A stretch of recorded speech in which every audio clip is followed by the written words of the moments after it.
Hi, welcome viewers, welcome our channel A to Z study notes. आज हम बात करेंगे एक जो वर्तमान में चल रही बहुत बड़ी समस्या जिसका नाम है कोरोना।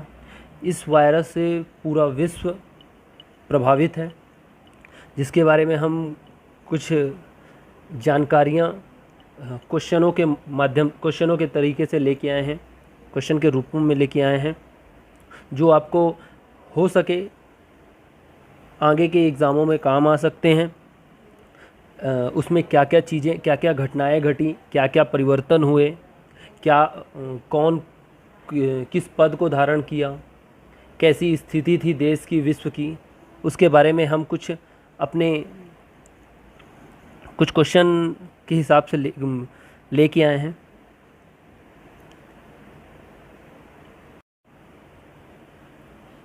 चलिए प्रश्न देखते हैं।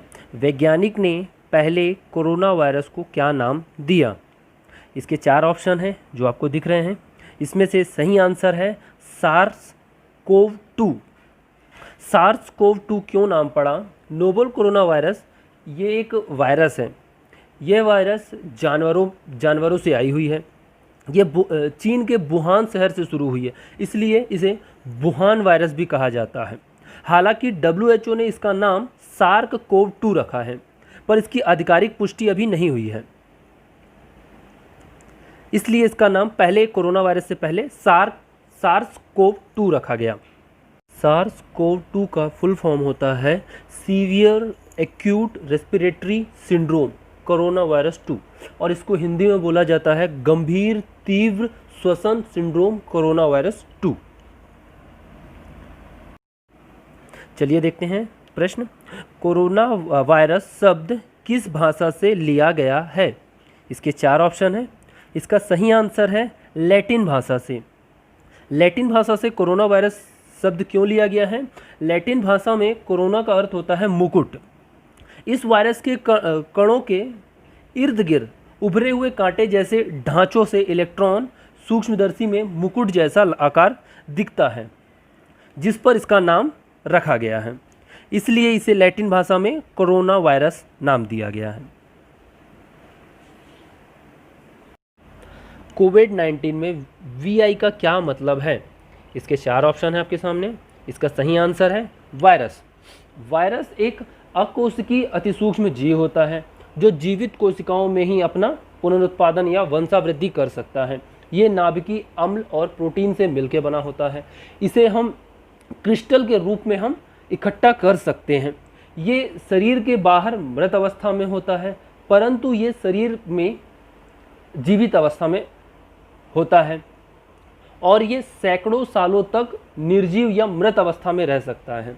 जब ये किसी जीवित कोशिका के संपर्क में आता है तो उसे भेद कर उसे वो ढक देता है, जिससे जीवित कोशिका या जीव संक्रमित हो जाता है।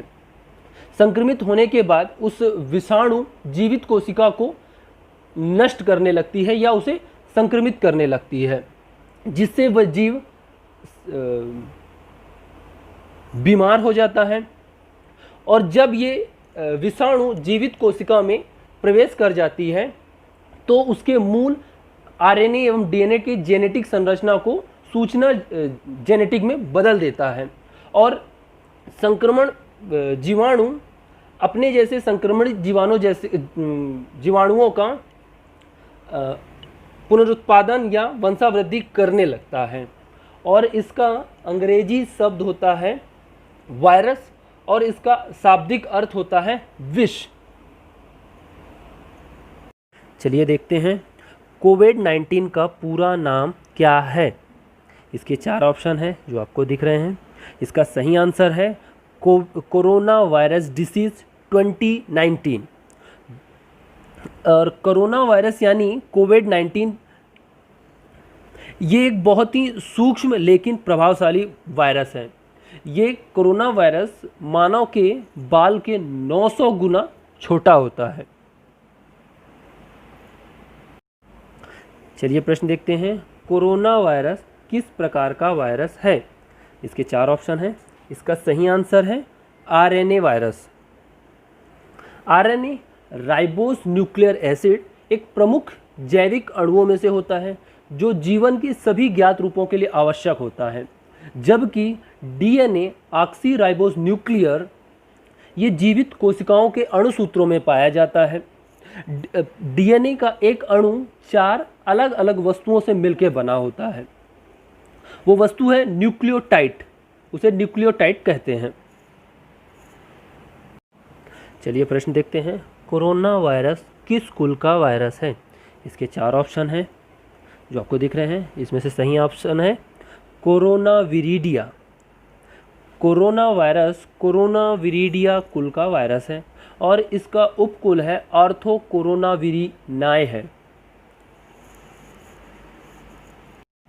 चलिए प्रश्न देखते हैं, कोरोना वायरस के कितने प्रकार बताए हैं?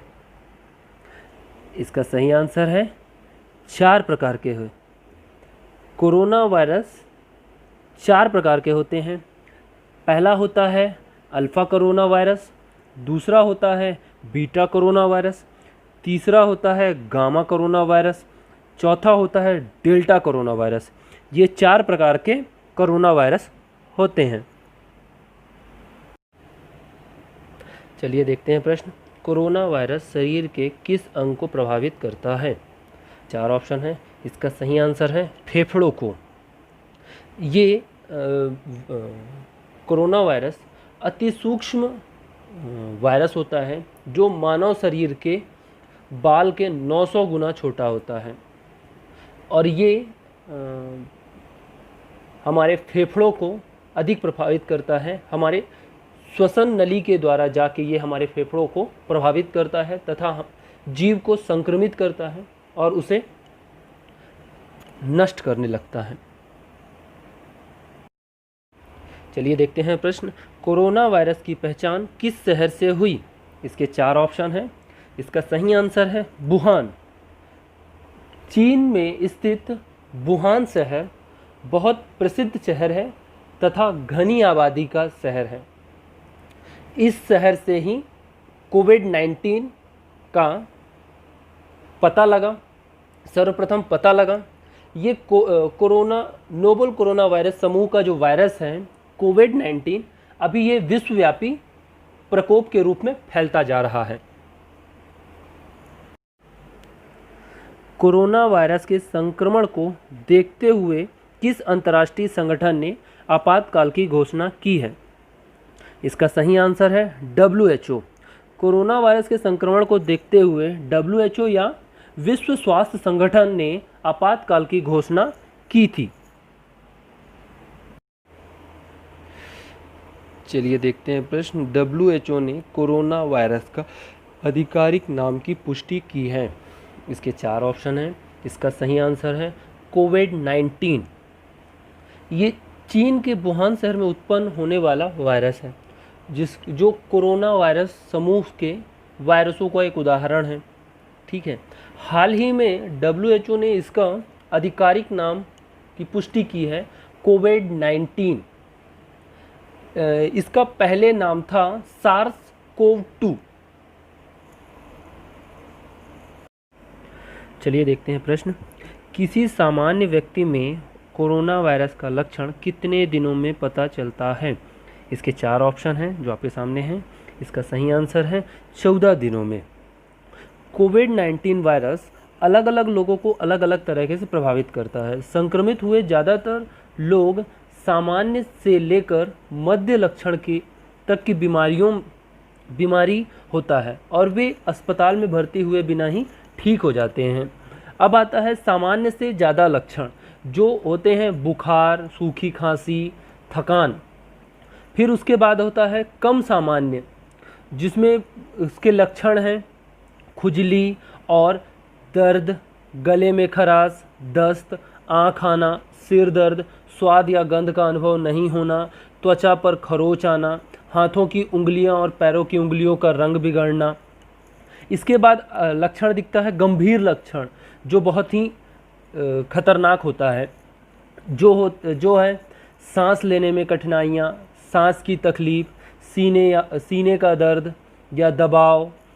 बोल और चल ना सकना, ये सब लक्षण है जो धीरे धीरे 14 दिनों में ही इसके पता चलते हैं। चलिए देखते हैं प्रश्न। सार्स कोव-19 इमरजेंसी फंड के लिए भारत ने कितनी सहायता राशि देने की घोषणा की है? इसके 4 ऑप्शन है जो आपके सामने हैं। इसका सही आंसर है $10 मिलियन, $10 मिलियन। सार्क का उद्देश्य क्या है और सार्क क्या है? सार्क दक्षिण एशिया के 7 देशों का संगठन है जिसका पूरा नाम है दक्षिण एशियाई क्षेत्रीय सहयोग संगठन। ठीक है, अब सार्क का अंग्रेजी नाम होता है south Asian association for religious cooperation. इसका गठन कब हुआ? इसका गठन 8 दिसंबर 1985 को बना। ये इसका उद्देश्य है दक्षिण एशिया में आपसी सहयोग से शांति और प्रगति हासिल करना। सार्क देशों के नेताओं और प्रतिनिधियों के साथ अपनी बातचीत में भारत के प्रधानमंत्री ने एक कोविड-19 इमरजेंसी फंड बनाने का प्रस्ताव रखा है। यह फंड सभी सार्क देशों के स्वैच्छिक योगदान पर आधारित है। शुरुआत करने के लिए भारत ने इस कोष में $10 मिलियन की राशि का प्रारंभिक प्रस्ताव रखा या दिया। चलिए प्रश्न देखते हैं। नोवेल कोरोना वायरस के संक्रमण को देखते हुए ओलंपिक खेलों को कितने साल के लिए रद्द किया गया? इसके 4 ऑप्शन हैं। इसका सही आंसर है 1 साल के लिए। कोरोना वायरस के कारण टोक्यो ओलंपिक को 1 साल के लिए रद्द कर दिया गया। जापान के प्रधानमंत्री शिंजो आबे ने अंतर्राष्ट्रीय ओलंपिक संघ के अध्यक्ष थॉमस बॉक के साथ बातचीत के बाद यह जानकारी दी। अब ओलंपिक खेल ये 2021 के गर्मियों में होगा। तारीख परिस्थितियों को देख के बाद में तय की जाएगी। यह पहला मौका नहीं है जब ओलंपिक्स खेल स्थगित या रद्द किए गए हैं। इससे पहले 1940 में टोक्यो को पहला मौका मिला था ओलंपिक खेल को मेजबानी करने का, पर उस समय चीन के साथ युद्ध के कारण ओलंपिक्स खेलों को रद्द करना पड़ा। और ये पहली बार नहीं हो रहा है, ये 124 सालों में 3 बार रद्द हो चुका है और पहली बार टला है। और ये इससे पहले जो रद्द हुए थे ओलंपिक्स गेम प्रथम विश्व युद्ध के कारण पहली बार रद्द हुआ था बर्लिन में 1916 में, तथा दूसरी बार टोक्यो में 1940 में हुआ था, तथा तीसरी बार लंदन में 1944 में होने वाले ओलंपिक्स खेल रद्द हुए थे। और पहली बार ओलंपिक्स खेल टले हैं 1 साल के लिए, जो होने वाले थे 24 जुलाई से 9 अगस्त के बीच में। चलिए देखते हैं प्रश्न। भारत में लॉकडाउन लगाया गया था। इसके 4 ऑप्शन हैं। इसका सही आंसर है 22 मार्च 2020 को भारत में लॉकडाउन लगाया गया था। चलिए अगला प्रश्न देखते हैं। कोरोना वायरस के संक्रमण को रोकने हेतु जनता कर्फ्यू लगाया गया था। इसके 4 ऑप्शन हैं। इसका सही आंसर है 22 मार्च 2020 को कोरोना वायरस के संक्रमण को रोकने के लिए जनता कर्फ्यू लगाया गया था। चलिए देखते हैं प्रश्न। केंद्र सरकार द्वारा जनधन खाते में प्रति खाता कितनी राशि जमा की गई है? इसके 4 ऑप्शन हैं। इसका सही ऑप्शन है 500 रुपये। केंद्र सरकार द्वारा जनधन खाते में प्रति खाता 500 रुपये जमा किया गया, क्योंकि लोग अपनी जीविका चला सकें। इस महामारी में ना उनके पास रोजगार है, ना वो धन अर्जित करने का कोई रास्ता, जिसके कारण उन्हें कोई दिक्कत ना हो, उन्हें खाने के लिए सुविधा हो सके। इसलिए केंद्र सरकार ने 500 रुपये का धनराशि हर खाते में जमा कराई। चलिए देखते हैं प्रश्न। भारत द्वारा कोरोना वायरस से बचाव के लिए कौन सा मोबाइल एप्लीकेशन लॉन्च किया है? इसके 4 ऑप्शन हैं। इसका सही आंसर है आरोग्य सेतु। भारत सरकार ने कोरोना संक्रमण को ट्रैक करने के लिए या स्थिति जानने के लिए आरोग्य सेतु ऐप को लॉन्च किया, जिसे महज 20 दिनों में 8 करोड़ से भी अधिक बार डाउनलोड किया गया। भारत सरकार ने इसे 2 अप्रैल को लॉन्च किया था। ये कोरोना क्षेत्रों को और कोरोना पीड़ित लोगों की जानकारी सरकार तक पहुंचाता है। किस देश ने कोरोना वायरस से निपटने के लिए टास्क फोर्स का गठन किया है? इसके 4 ऑप्शन हैं। इसका सही आंसर है भारत। भारत ने कोरोना वायरस से निपटने के लिए भारत ने टास्क फोर्स का गठन किया। इस टास्क फोर्स का पूरा नाम है task force for repurposing of drugs है।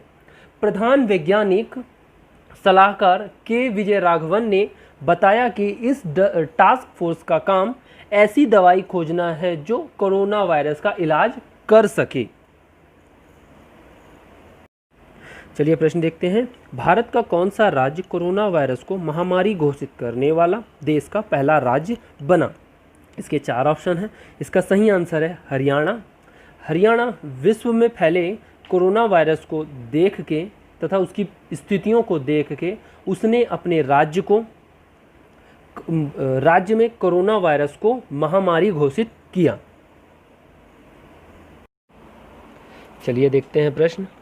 रिलायंस ग्रुप ने किस शहर में कोविड-19 के लिए अस्पताल स्थापित किया?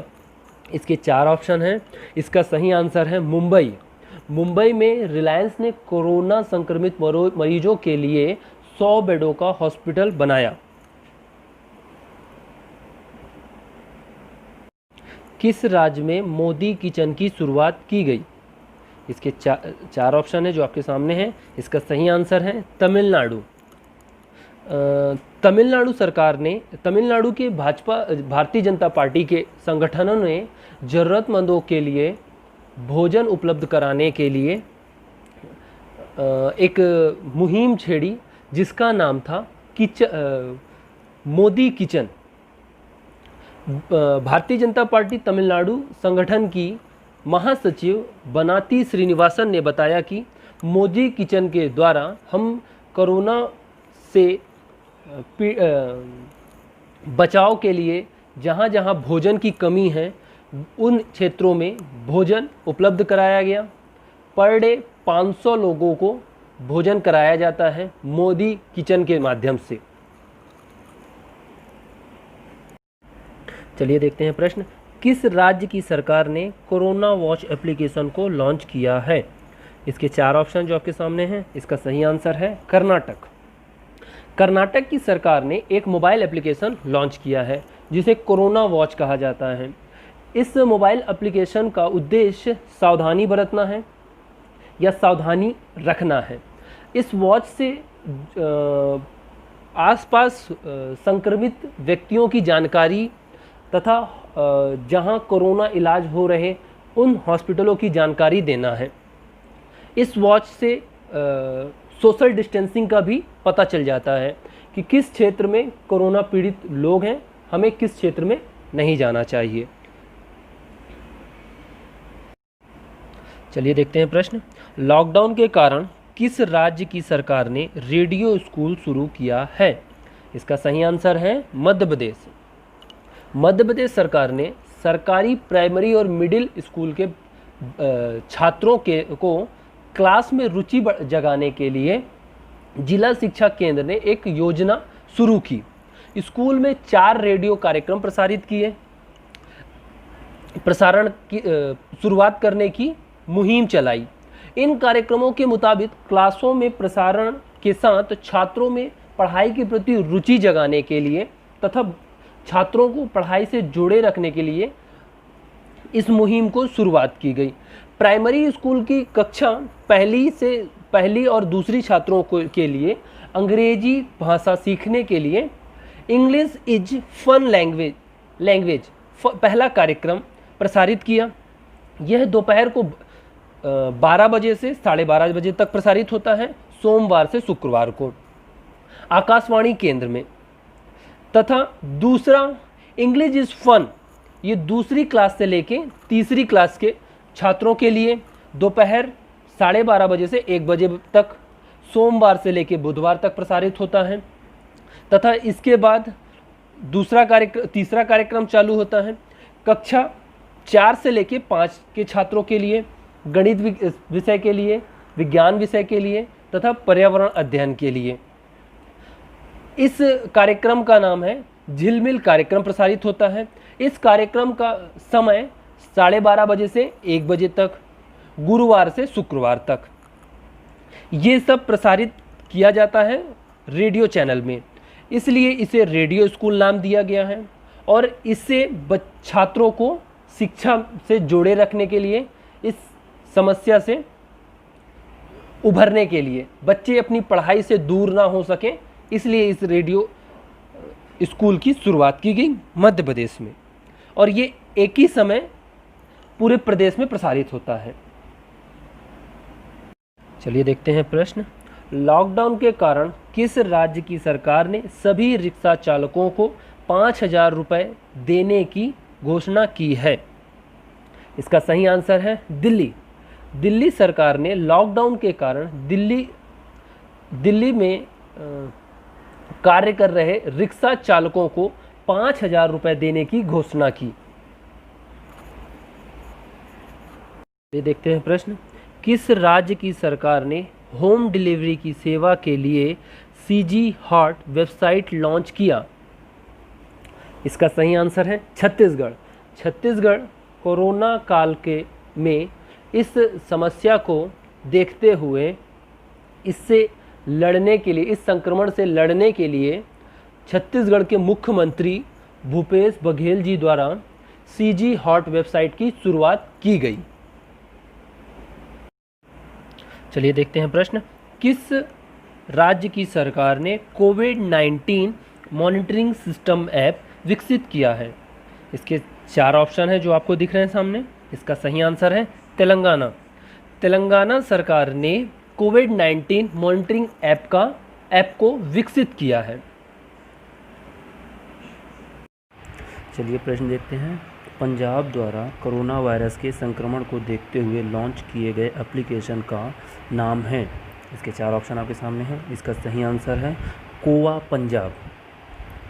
देश में फैले कोरोना वायरस के प्रकोप के चलते पंजाब के लोगों के लिए पंजाब सरकार द्वारा कोवा ऐप लॉन्च किया गया। ये बहुत ही मददगार साबित हो रहा है, क्योंकि इसमें यहाँ के लोग जो कोरोना से पीड़ित व पॉजिटिव व्यक्तियों से दूरी बनाए रखने में मदद मिल रही है। वहीं एक दूसरी ओर इससे जिला प्रशासन को अलर्ट जारी हो रहा है। जो भी क्वारंटाइन सेंटर से 100 मीटर की दूरी पे हों या क्वारंटाइन सेंटर से दूर जा रहे हों या शहर में कहीं भी वो संदिग्ध पॉजिटिव व्यक्ति मिले तो उनको, जिला प्रशासन को वो अलर्ट जारी होता है। चलिए प्रश्न देखते हैं। महाकवच ऐप किस राज्य की सरकार द्वारा विकसित किया गया है? इसके सही आंसर है महाराष्ट्र। महाराष्ट्र द्वारा महाकवच ऐप को विकसित किया गया है। चलिए देखते हैं प्रश्न। क्वारंटीन वॉच ऐप को किस राज्य सरकार के लिए विकसित किया गया? इसका सही आंसर है कर्नाटक। कर्नाटक सरकार कोरोना वायरस के प्रकोप को देखते हुए अपने आसपास हो रहे, अपने राज्य में हो रहे घटनाओं को, कोरोना पीड़ित व्यक्तियों को या कोरोना क्वारंटाइन सेंटर और कोरोना अस्पतालों की जानकारी को देने के लिए इस ऐप को विकसित किया। चलिए प्रश्न देखते हैं। टीम मास्क फोर्स किसने बनाया है? इसका सही आंसर है बीसीसीआई। बीसीसीआई द्वारा टीम मास्क फोर्स का एक वीडियो लॉन्च किया। भारतीय क्रिकेटरों ने बताया इस वीडियो में कि मास्क कैसे बनाना है, और इसमें कौन कौन वीडियो में थे। उनमें थे विराट कोहली, सचिन तथा खुद बीसीसीआई के प्रमुख ने देशवासियों से अपील की घर में अपना मास्क बनाएं तथा जहां भी जाएं उस मास्क का यूज़ करें, इसलिए इसका नाम टीम मास्क फोर्स रखा गया। चलिए देखते हैं प्रश्न। यूज़र्स को कोरोना वायरस के बारे में जानकारी देने के लिए कौन से सोशल मीडिया प्लेटफॉर्म में नया फीचर लॉन्च किया है? इसके 4 ऑप्शन हैं। इसका सही आंसर है इंस्टाग्राम। इंस्टाग्राम यूज़र को कोरोना वायरस के बारे में जानकारी देने के लिए एक नया प्लेटफॉर्म या नया फीचर लॉन्च किया है।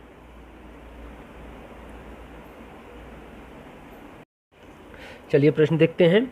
यूज़र्स को कोरोना वायरस के संबंध में जानकारी देने के लिए इंस्टाग्राम द्वारा लॉन्च किए गए फीचर का नाम है। इसका सही आंसर है इंस्टाग्राम फीड। इंस्टाग्राम एक सोशल नेटवर्किंग ऐप है जो कोरोना वायरस के संबंधित जानकारी देने के लिए एक नया फीचर लॉन्च किया, इंस्टाग्राम फील्ड नामक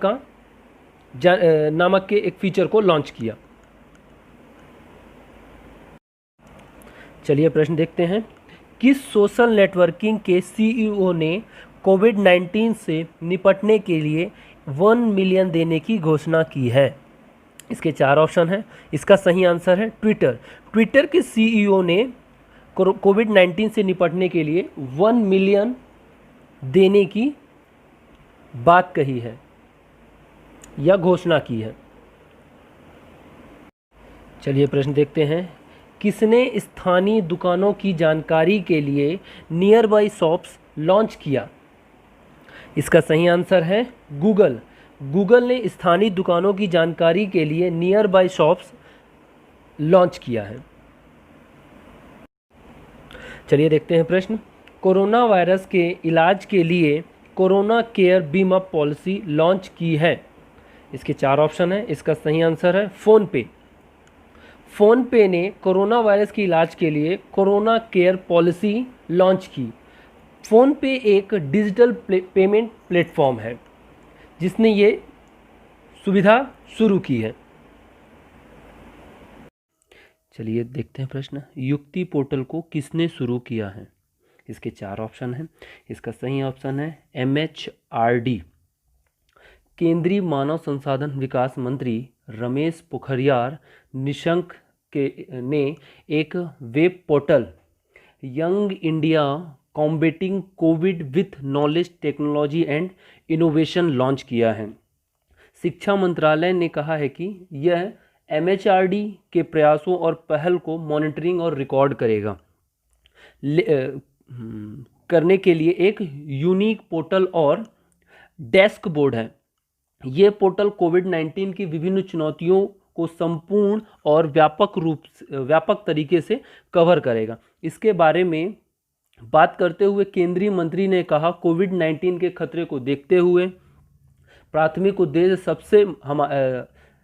हमारी प्राथमिक उद्देश्य सबसे पहले हमारी एकेडमिक कम्युनिटी को शारीरिक और मानसिक रूप से स्वस्थ रखना और स्टूडेंट के लिए हाई क्वालिटी लर्निंग एनवायरनमेंट बनाना। उन्होंने आगे कहा, इस मुश्किल समय में इस लक्ष्य को प्राप्त करने के लिए पोर्टल मानव संसाधन विकास मंत्रालय का एक महत्वपूर्ण प्रयास है।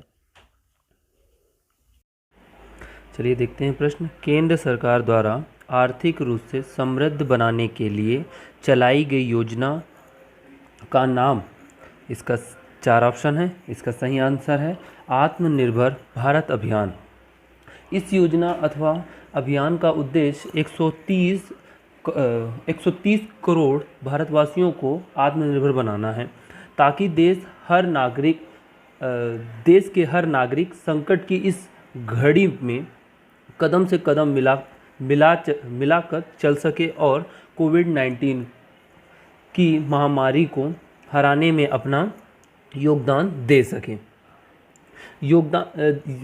देशवासियों एक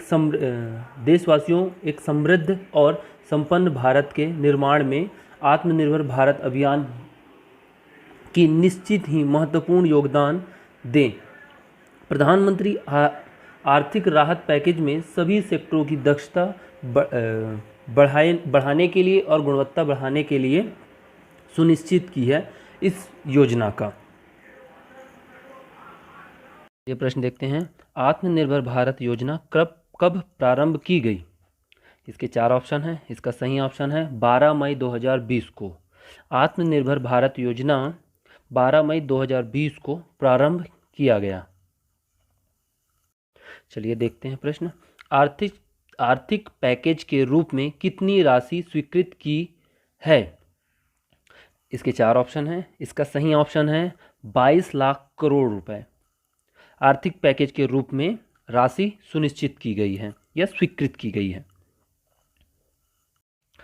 चलिए देखते हैं प्रश्न, आपदा को अवसर में बदलने के लिए स्वीकृत राशि देश की जीडीपी का कितना प्रतिशत है? इसके 4 ऑप्शन हैं। इसका सही ऑप्शन है 10%।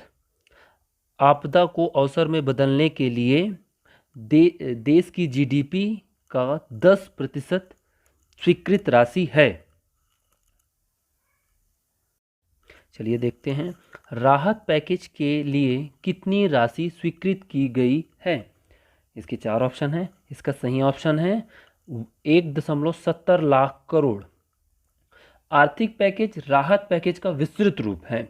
जहां राहत पैकेज 1.70 लाख करोड़ रुपए का था, वहीं आर्थिक पैकेज 20 लाख करोड़ रुपए का है।